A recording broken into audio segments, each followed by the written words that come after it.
सो general guidance ये है तुम्हारा कि एक मिस्टेक कॉपी या एरर लॉगबुक बनाने हैं।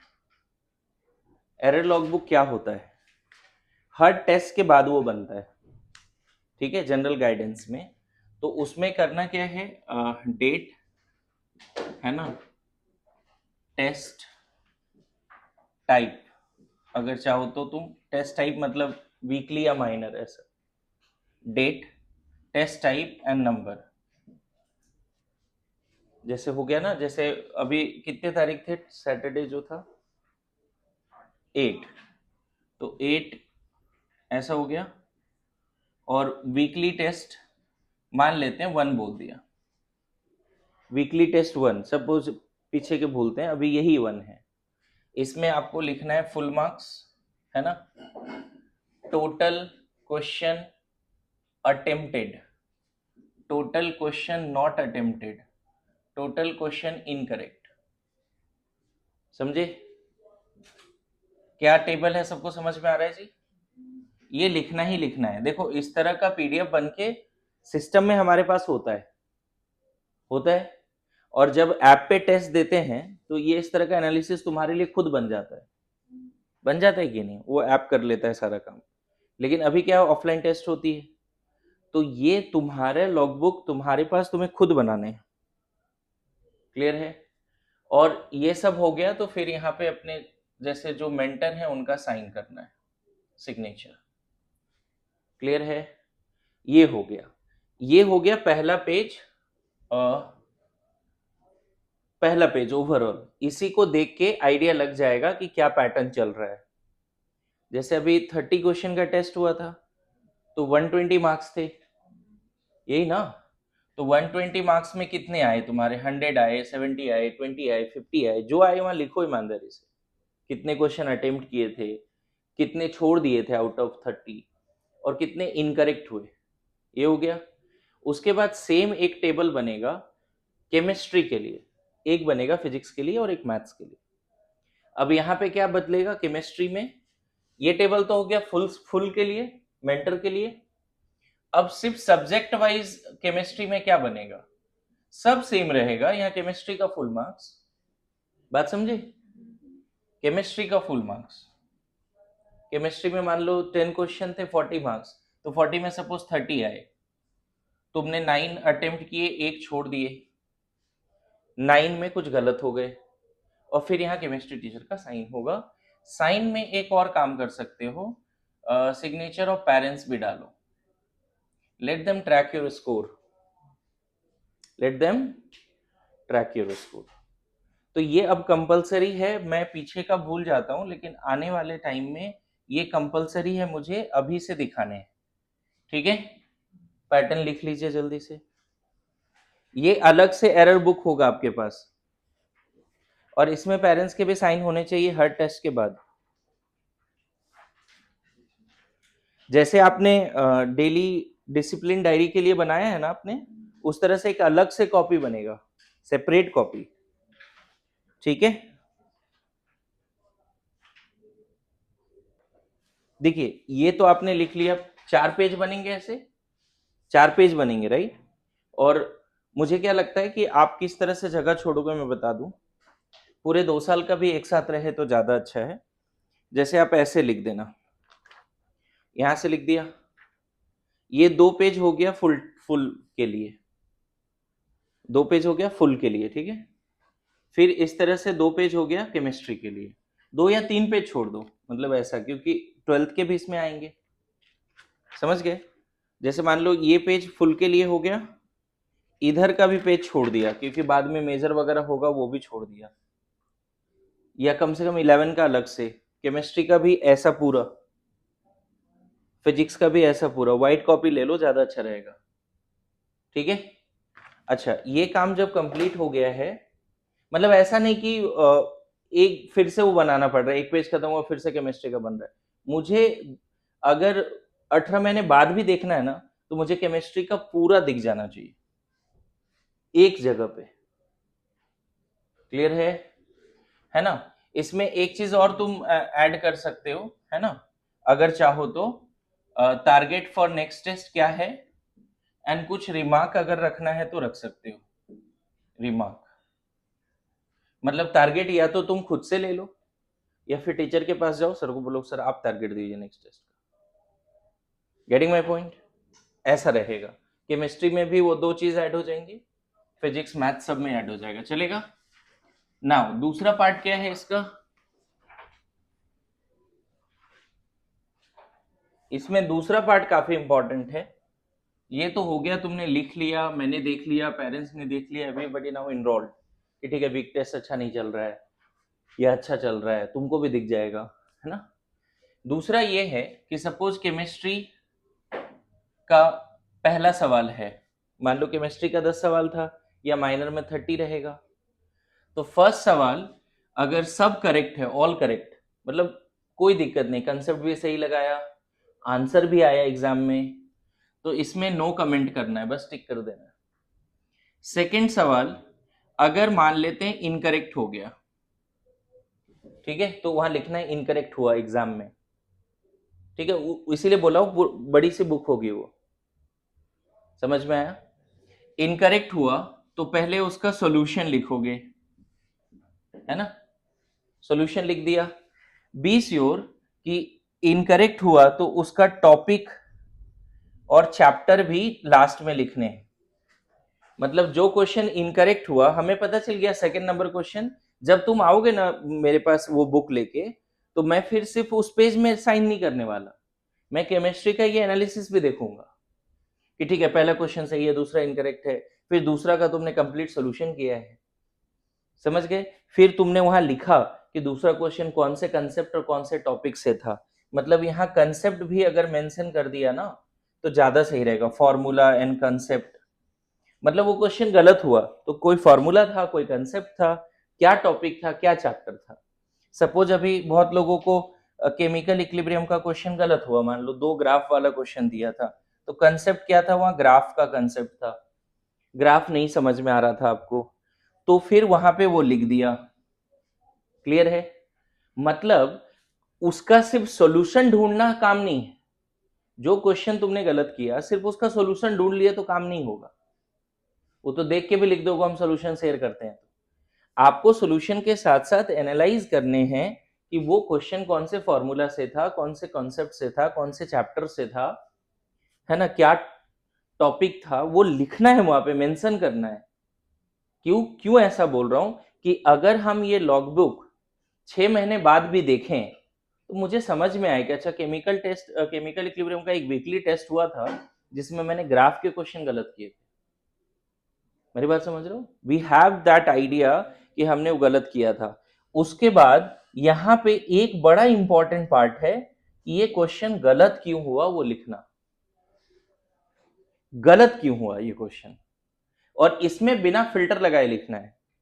Your emotion may be in one word, one line, और may be a story, doesn't matter, तुम्हारा स्टोरी है, तुमने गलत किया, तुम रीजन लिख रहे हो, हम तो देख के समझ जाएंगे। जैसे मान लो तुमने रीजन लिख दिया बबलिंग मिस्टेक, हुआ होगा एग्जाम में, हो जाते हैं कभी कभी, होता है ना कि सर मैंने सही किया था लेकिन बबल अलग कर दिया। तुमने यहाँ रीडिंग मिस्टेक लिख दिया, जैसे होता है ना क्वेश्चन में रहता है which of the following is correct या which of the following is not incorrect, दोनों सेम है, तो तुमने करेक्ट इनकरेक्ट में गड़बड़ कर दी। मेरी बात समझ रहे हो ना? तो तुमको यहाँ पे लिखना पड़ेगा बबलिंग मिस्टेक, रीडिंग मिस्टेक, है ना, did not understand the concept, ऐसे लिखना पड़ेगा। मेरी बात समझ रहे हो? प्रॉपरली वहां पे बहुत तरह के मिस्टेक्स होते हैं, calculation mistake, bubbling mistake, formula mistake, conceptual mistake, memory वाला मिस्टेक, रीडिंग मिस्टेक, क्या मिस्टेक था, you have to write it, you have to write down, ताकि फ्यूचर में जब तुम मेरे पास भी आओ तो मुझे पता चले कि नहीं यार इस बार तो इसने 4 केमिस्ट्री में क्वेश्चन गलत किया और चारों कैलकुलेशन मिस्टेक है। तुम्हें भी तो एनालाइज हो जाएगा कि हाँ चारों कैलकुलेशन मिस्टेक या चारों रीडिंग मिस्टेक है या दो तो बबलिंग मिस्टेक है। तो कुछ ऐसे मिस्टेक्स होते हैं बच्चे जिसको हम थोड़ा फोकस वे में करें तो खत्म हो जाता है, लेकिन कुछ मिस्टेक ऐसे हैं आपने सिलेबस ही नहीं किया, you have to write down that कि सर मैंने चैप्टर का सिलेबस ही नहीं किया, मुझे फॉर्मूला छोड़ो, मुझे पता ही नहीं है क्या कंसेप्ट है, क्या चैप्टर है, क्या टॉपिक है, you have to write down there, नहीं मुझे नहीं पता सर, मैंने किया ही नहीं चैप्टर। मेरी बात समझ रहे हो? बहुत बार ऐसा होता है कि हम लोग आलसी होते हैं, सिलेबस नहीं करके जाते एग्जाम में। तो वहां पे ईमानदारी से लिखो कि सर सच में लेजी थे इस टेस्ट को लेके, इस क्वेश्चन को लेके तो लेजी थे ही, या ये क्वेश्चन इस चैप्टर से था जिसको हमने किया ही नहीं। That may be a story also.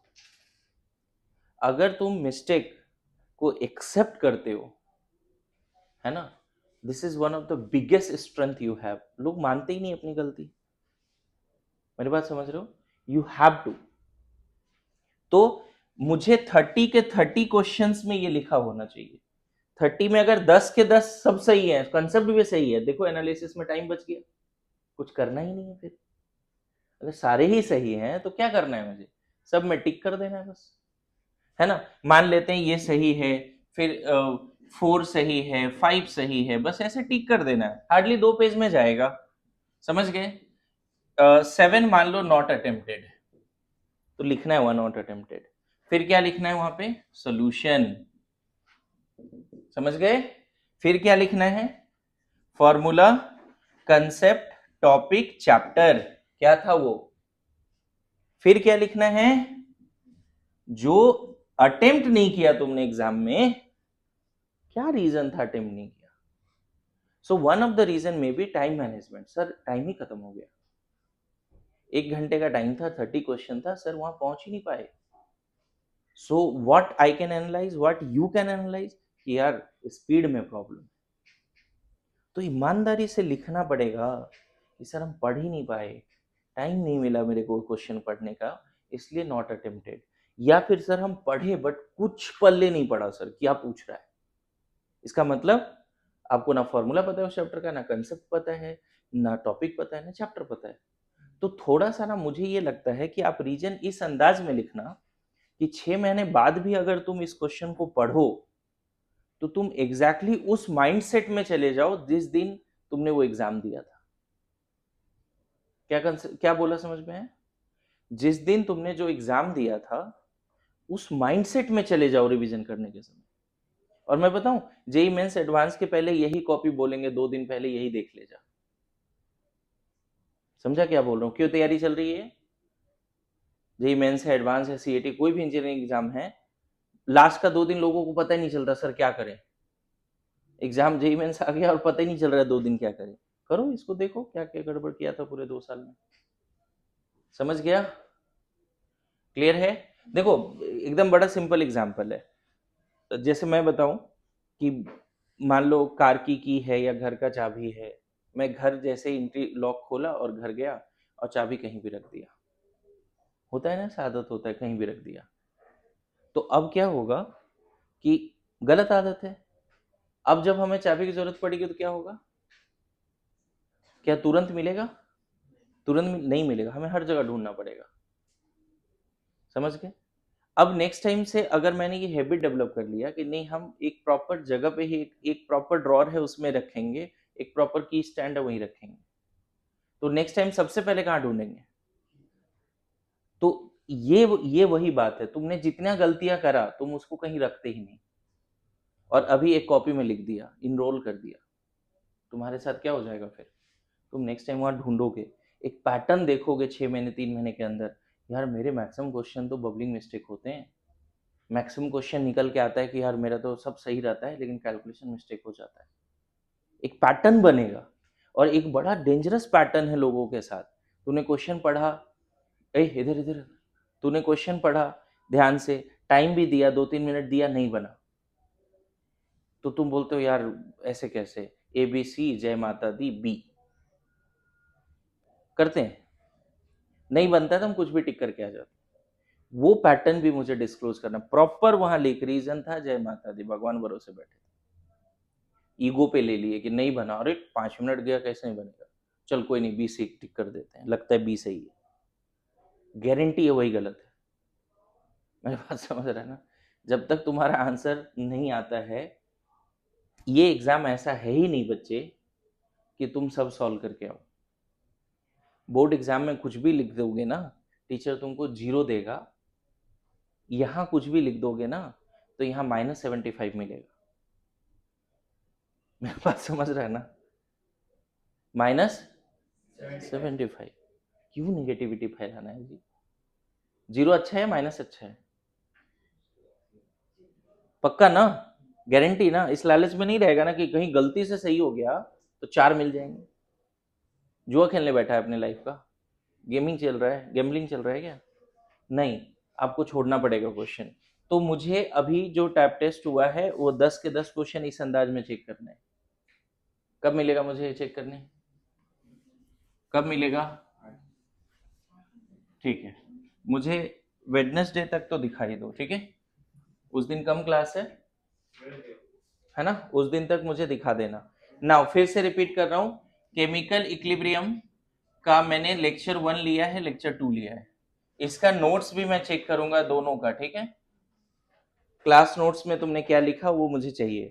मैं बार बार बोल रहा हूं, आपको घर जाना है। लेक्चर 1 जब करे थे तो रिवीजन करने का क्या तरीका है? देखो, लेक्चर 1 गए तो सबसे पहले आप क्लास नोट्स पढ़े, ठीक है? उसके बाद आप मॉड्यूल पढ़े, फिर सेम टॉपिक एनसीईआरटी पढ़े, है ना? कोई अदर रेफरेंस बुक है तो वो भी पढ़ लिया, कुछ है तो, अगर टीचर ने बता रखा है तो, ठीक है? ये पढ़ के जो क्लास नोट्स है उसमें 2-4 पॉइंट और डाल दो। टीचर ने लिखा है कुछ चीजें, मान लो मैंने सेकंड लेक्चर में कैरेक्टरिस्टिक्स ऑफ केमिकल इक्विलिब्रियम पढ़ाए थे, 10 पॉइंट लिखा है, 2-4 पॉइंट और आ गए तो क्या दिक्कत है? डालेंगे ना उस नोट्स में। फिर आपको क्या करना है?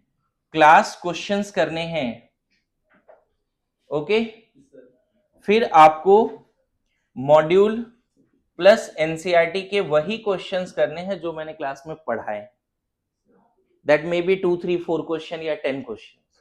जैसे जैसे लेक्चर आगे जाता है ना, नंबर ऑफ क्वेश्चंस बढ़ते हैं, समझ गए? अभी जैसे जैसे 5 लेक्चर होगा केमिकल इक्विलिब्रियम का, दिखेगा 100 क्वेश्चन कर सकते हैं, ऐसा दिखने लगेगा। अभी नहीं दिख रहा होगा लेकिन 100 क्वेश्चन करने के पावर दिखने लगेंगे।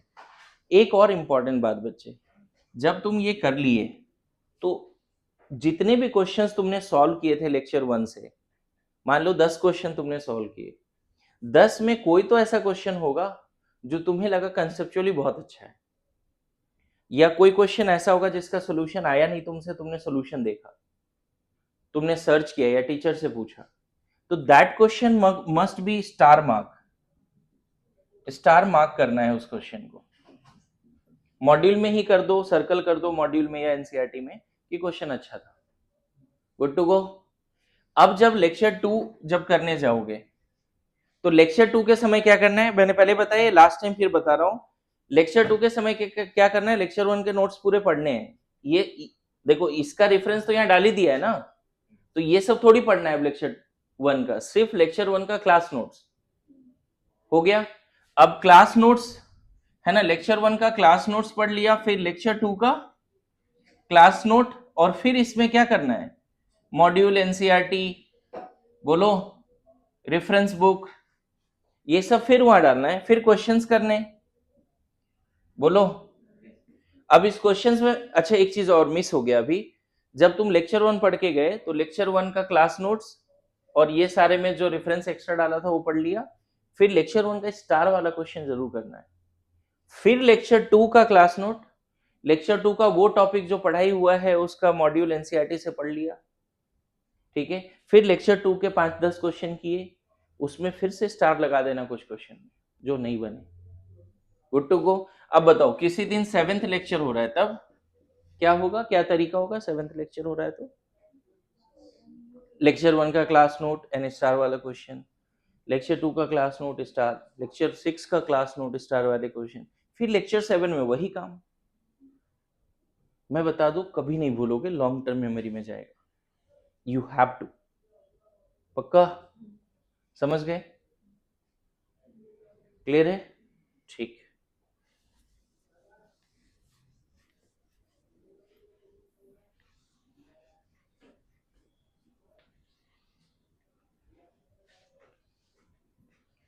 अभी जैसे मैं कुछ चीजें पढ़ रहा हूँ थोड़ा, अभी सोशल मीडिया का समय है तो पता चल जाता है कौन सा कंट्री में क्या चल रहा है, नहीं चल रहा है।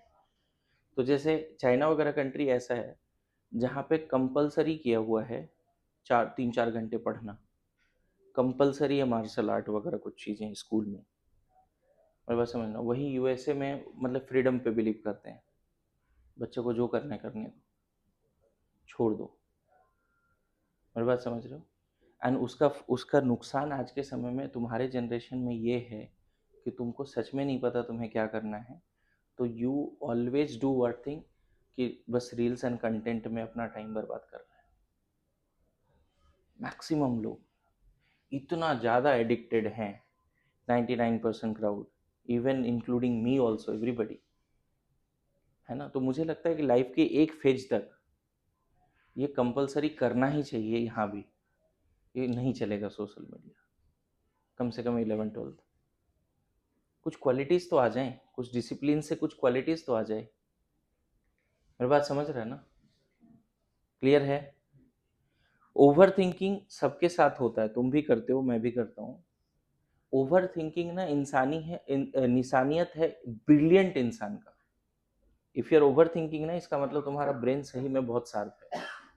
Now what you can do, अगर सच में ओवर थिंकिंग हो रहा है, एक ओवर थिंकिंग इस डायरेक्शन में है, I am good for nothing, मेरा बात समझना।